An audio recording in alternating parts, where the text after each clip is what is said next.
Bom, como eu havia falado, o vídeo, né, fica cortado devido à questão do aplicativo que eu estou utilizando em si. Bom, bora lá. Depois dessa proclamação da República da França, né, você tem o primeiro objetivo de criar uma nova Constituição. Essa Constituição que é republicana, de caráter republicano, né, não igual a outra Constituição de caráter monárquico, então já é a segunda Constituição. E a partir desse momento você tem a formação de determinados grupos na política, nessa República Francesa. Então você tem os girondinos, que são os representantes da alta burguesia, os comerciantes, amadores, banqueiros, etc., que defendiam as posições moderadas, temendo que as camadas populares assumissem o controle da revolução. Então, basicamente, eram os comerciantes que defendiam, né, a revolução, mas como eles já tinham conquistado, de certa forma, os seus interesses, que era assumir o controle do Estado, né, o conselho do Estado francês, de certa forma, eles não queriam que essa revolução tomasse rumos tão drásticos, ou seja, que a população, enfim, ela conseguisse alcançar direitos mais amplos. Existia também, né, se você for pensar, esses girondinos, você pode fazer uma comparação com o que seria, de certa forma, a direita brasileira. E é claro que o próprio termo, né, direita e esquerda, ela surgiu no processo revolucionário francês.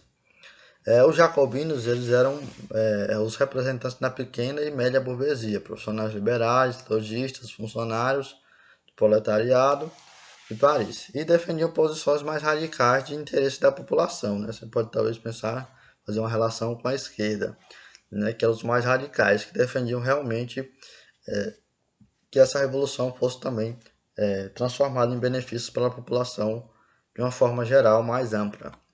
Existia também o outro partido,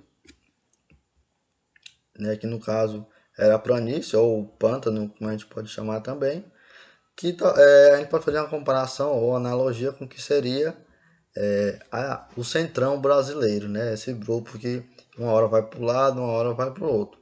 Então, basicamente, os representantes da planície ou do plântano são representantes de uma burguesia considerada oportunistas, isso é, mudava de posição conforme suas conveniências imediatas, embora frequentemente apoiasse os girondinos. Quando Luís foi levado a julgamento, os girondinos procuraram defender, enquanto os jacobinos, liderados por Robespierre, pregavam a sua condenação à morte. Ou seja, de certa forma, o centrão, a planície, que a gente pode fazer uma analogia com o centrão, é aquele grupo que fica mudando conforme o lado, mas quando a coisa aperta, é claro que ele sempre corre para o lado das elites, né, para manter os interesses desses grupos mais favorecidos. Quem venceu basicamente foi a corrente jacobina, ou seja, essa no primeiro momento, dessa mais voltado para o lado popular. E nesse momento, né, como essa corrente mais extremista acabou ganhando, né, o rei foi sentenciado, o rei Luís foi sentenciado à pena de morte por conspirar contra a liberdade da nação e a segurança geral do Estado. Nesse momento ele foi guilhotinado no dia 21 de janeiro de 1793. É bom a gente lembrar também que nesse momento foi criada a guilhotina, né? A guilhotina foi estabelecida nesse momento, que era um meio, né, um mecanismo de morte rápida e que garantia, de certa forma, menos dor às pessoas. É claro que também é importante ressaltar esse evento da morte do rei.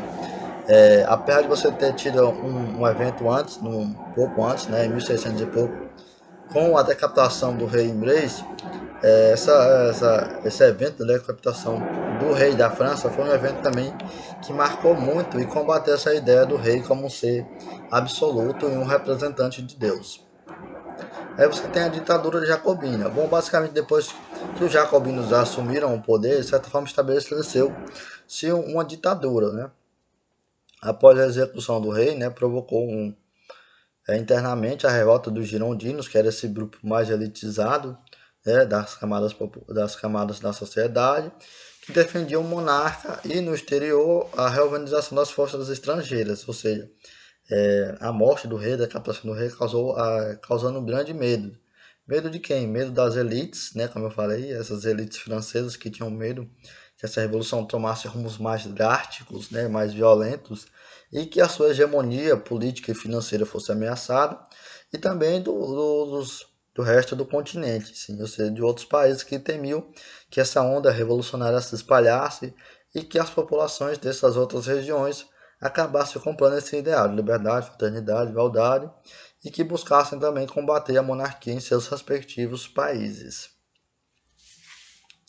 Para enfrentar essa reação ou essa essa ameaça de invasão de outros países internamente, né, dos girondinos, os jacobinos assumiram o poder fortalecidos pelo apoio popular, é claro, criaram uma série de órgãos encarregados da defesa da revolução, ou seja, diante dessa ameaça, eles começaram a estabelecer órgãos de repressão. Bom, aqui você tem dois órgãos, que é o Comitê de Salvação Pública e o Tribunal Revolucionário. Então, o Comitê de Salvação Pública basicamente é responsável pelo controle do exército, da administração do país, e o tribunal era encarregado de vigiar, prender e punir os traidores da causa revolucionária. Bom, o tribunal foi responsável pela morte de milhões de pessoas, né, consideradas inimigas ou suspeitas de serem inimigas da revolução. Alguns historiadores calculam que tenham sido executadas cerca de 40 a 50 mil pessoas, né, nessa fase, também conhecida como terror. Instalou-se uma ditadura dos jacobinos sob a liderança de Robespierre. Então, Robespierre foi um importante membro desse processo revolucionário. E esse período também é muito marcante, porque realmente foi a quantidade inivelável de pessoas mortas, né?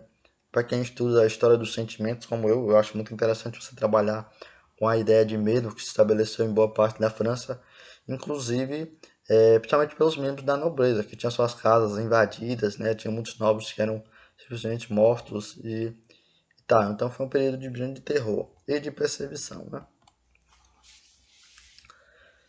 Bom, o governo de Robespierre, né, ele procurava equilibrar entre os interesses das diversas tendências políticas, né?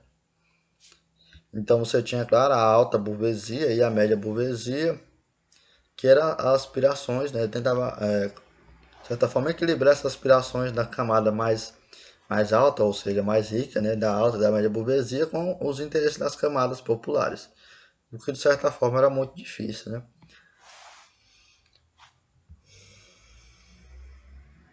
As camadas populares, né, buscavam, né, o estabelecimento do preço, né, a tabelação dos preços desses produtos de alta necessidade, ou seja, do pão, do trigo, desses produtos de necessidade básica. O que a gente trazendo para o dia atual poderia considerar como tabelamento do preço do arroz e de outros produtos de necessidade básica.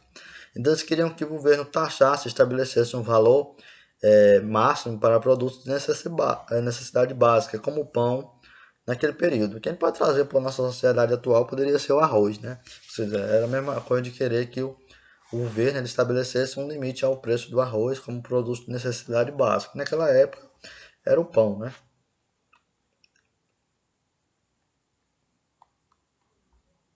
Claro que eles também queriam, né, aumento dos impostos para os mais ricos e maior proteção também para os pobres, idosos e desocupados. Deixa eu só verificar a bateria.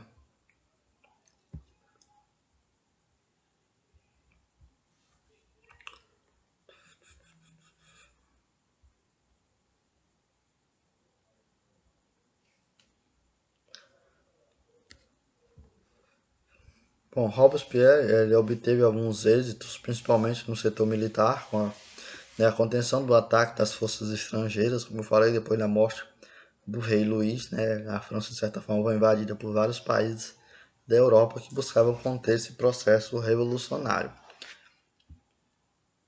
Durante seu governo também entrou a nova Constituição Republicana de 1793, que assegurava ao povo, né, entre outras garantias, o sufrágio universal, ou seja, o direito de voto, e o direito da rebelião do trabalhador do trabalho de subsistência, ou seja, o direito que todo mundo tinha que ter uma garantia básica, né, de sobrevivência, o direito a se rebelar contra a opressão e a garantia de voto. Então tinha também, né, a declaração oficial de que bem comum, ou seja, aquela ideia de que o objetivo do Estado basicamente era fazer o bem comum de toda a sociedade.